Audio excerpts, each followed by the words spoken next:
विष्णु भगवान की जय हो, लक्ष्मी माता की जय हो।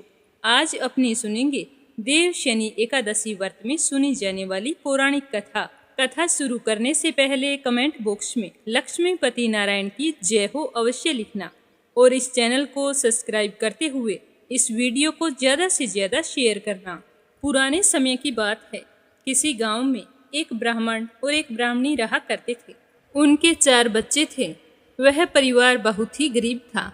ब्राह्मण आटा मांग कर लाता, उसी से उनका जीवन यापन होता था।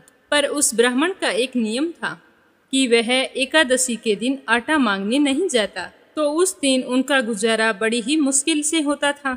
ब्राह्मण और ब्राह्मणी दोनों बिना भोजन के ही संतोष कर लेते, पर बच्चों को संतोष कैसे होता। तो एक दिन एकादशी थी, ब्राह्मण आटा लाने गया नहीं और ब्राह्मणी इस बात को भूल गई। वो कहने लगी कि स्वामी, कितना दिन चढ़ाया है, अभी तक आप आटा मांगने नहीं गए। बच्चे भूख से बिलख रहे हैं, जाओ आटा लेकर आओ।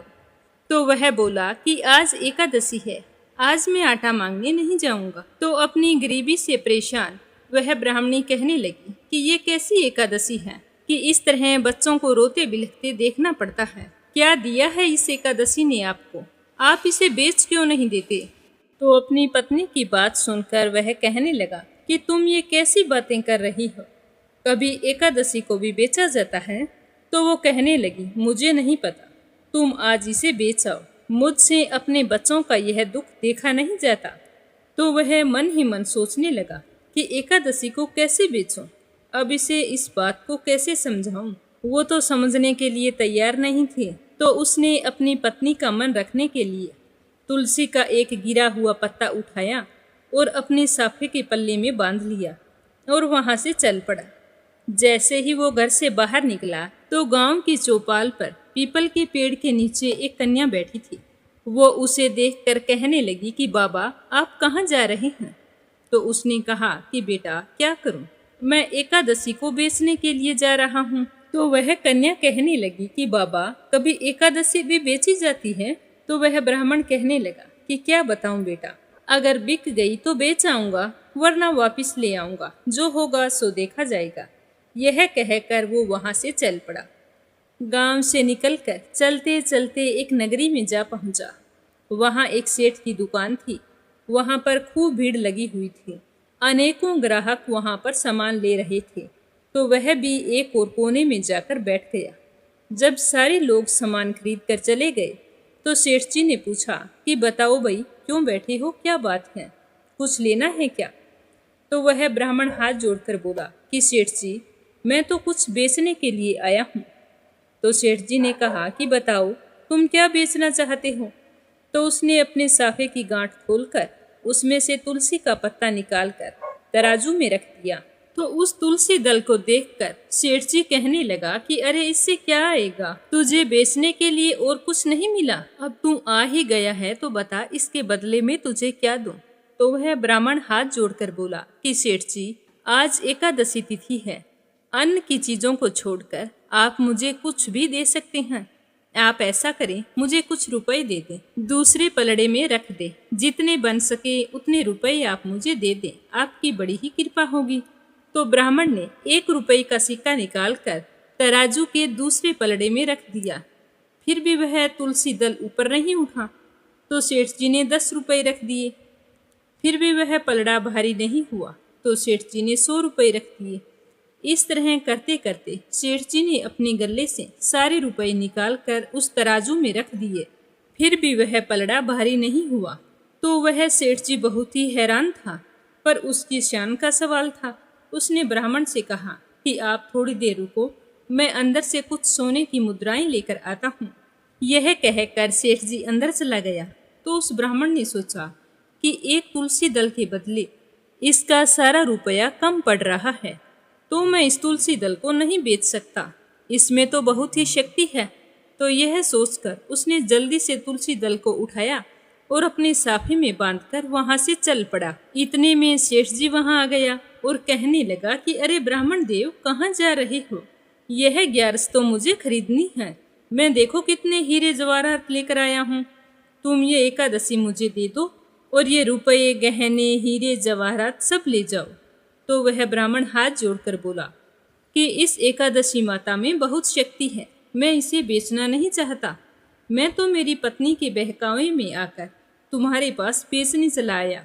तो यह कहकर ब्राह्मण देव वहां से चल पड़ा। तो रास्ते में चलते चलते वही कन्या फिर मिली और कहने लगी कि बाबा ग्यारस को बेच आए। तो वो कहने लगा कि बेटा ग्यारस का क्या बेचूं, ग्यारस कोई बेचने की चीज थोड़ी ना है। तो वह कन्या कहने लगी कि बाबा मैंने तो पहले ही आपसे कहा था कि ग्यारस का क्या बेचना। तो वह ब्राह्मण कहने लगा कि क्या बताऊं बेटा, अब जब घर जाऊंगा तो ना जाने ब्राह्मणी मुझे क्या कहेगी। बच्चे घर पर भूखे हैं, आज मैं आटा मांगने जा नहीं सकता। तो वह कन्या कहने लगी कि लो बाबा मैं तुम्हें गुड़ देती हूँ, ये ले जाओ और आपके घर पर जो सबसे बड़ा कमरा है उसके अंदर ले जाकर इसे रख देना। तो वह ब्राह्मण उस गुड़ को लेकर वहां से चल पड़ा। घर आया तो देखा ब्राह्मणी घर पर नहीं थी, वो तो अड़ोस पड़ोस में कहीं पर बतियाने गई थी। तो ब्राह्मण ने चुपचाप वो गुड़ की पेसी निकाली और एक सबसे बड़े कमरे के अंदर रख दी और खुद चौपाल पर बतियाने के लिए चला गया। थोड़ी देर बाद जब ब्राह्मणी घर पर आई तो देखा कि घर में तो अन्न धन के भंडार भरे पड़े हैं और एक चारपाई पर ब्राह्मण देव का साफा पड़ा था। तो उसे देखकर ब्राह्मणी ने अंदाजा लगा लिया कि वो ग्यारस को बेच आए हैं और उसी के बदले में हमें इतना सारा धन मिला है। तो उसने अपने बच्चों को आवाज लगाई कि बच्चों जल्दी आओ, देखो आज तुम्हारे पिताजी ग्यारस बेच कर आए हैं और कितना धन लेकर आए हैं। मैंने ठीक ही कहा था कि ग्यारस को बेच आओ, कितने दिन हो गए हमें भूखों मरते हुए। जाओ अपने बाबा को बुला कर लाओ, तब तक मैं भोजन तैयार कर लेती हूँ। तो बच्चे अपनी माँ के कहे अनुसार भागे भागे चौपाल पर अपने बाबा को बुलाने गए और जाकर कहने लगे कि बाबा माँ आपको घर पर बुला रही है। तो बाबा सोचने लगा कि आज घर जाऊंगा तो खैर नहीं, ग्यारस बेचने को कहा था वो तो मैंने बेची नहीं, एक गुड़ की पेसी लेकर आ गया, उससे क्या होगा, उसे तो अब तक कीड़े मकोड़े ही खा गए होंगे। तो यह सोचकर वो अपने घर नहीं गया। इस तरह बच्चे बार बार 3-4 बार उसे बुलाने के लिए आ गए। तो उसके साथी देखकर बोले कि जाओ भाई, तुम्हें घर से कितनी बार बुलावा आ गया है और तुम हो कि जाने का नाम नहीं ले रहे, क्या बात है। तो वह ब्राह्मण चुपचाप खड़ा होकर घर की ओर चल पड़ा। तो जैसे ही अपने घर की गली में पहुंचा तो उसकी पत्नी भागकर उसके सामने ही आ गई और कहने लगी कि स्वामी आज आप कितना धन लेकर आए हैं, तो आप इस ग्यारस को पहले ही बेच देते, हमने कितनी कठिनाइयों का सामना किया है। चलो जल्दी से घर चलकर भोजन कर लो, थक गए होंगे। तो वो ब्राह्मण कहने लगा कि हे भोली ब्राह्मणी, ग्यारस भी कभी बेची जाती है? अपने घर में चारपाई पे मेरा साफा पड़ा है, उसके पल्लू में देख लेना, जो तुलसी दल लेकर गया था वो तो उसी में बंधा हुआ है। तो वह कहने लगी कि इतना धन कहाँ से आया? तो ब्राह्मण ने कहा कि जब मैं एकादशी बेचने जा रहा था तो रास्ते में मुझे एक कुंवारी कन्या मिली थी, जाते हुए भी मिली थी और आते हुए भी मिली थी। उसने मुझे एक गुड़ की पेसी दी थी, वही लाकर मैंने घर के सबसे बड़े कमरे में रख दी। अब इसका क्या चमत्कार हुआ यह मुझे नहीं पता। तो उसकी पत्नी कहने लगी कि अब मेरी समझ में आ गया है कि वो एकादशी माता थी जिन्होंने आपके सत की लाज रखी। मुझसे बहुत बड़ी गलती हो गई। आज के बाद से हम रोजाना तुलसी में जल सिंचा करेंगे और हर एकादशी का व्रत पूरे विधि विधान से किया करेंगे। उसके बाद से दोनों पति पत्नी एकादशी का व्रत करने लगे, जिससे वो अपने जीवन के सारे सुखों को भोग कर अंत में बैकुंठ धाम को गए। बोलो श्री हरि विष्णु की जय हो। अब अपने सुनते हैं एकादशी की दूसरी कहानी। बोलो श्री हरि विष्णु की जय हो। वामन देव भगवान श्री हरि विष्णु के अवतार हैं। असुरों के राजा बलि ने देवताओं को युद्ध में पराजित कर दिया था और स्वर्ग को अपने कब्जे में ले लिया था। तब सारे देवता भयभीत होकर इधर उधर घूम रहे थे। राजा बलि की वजह से सारे देवतागण बहुत ही दुखी थे।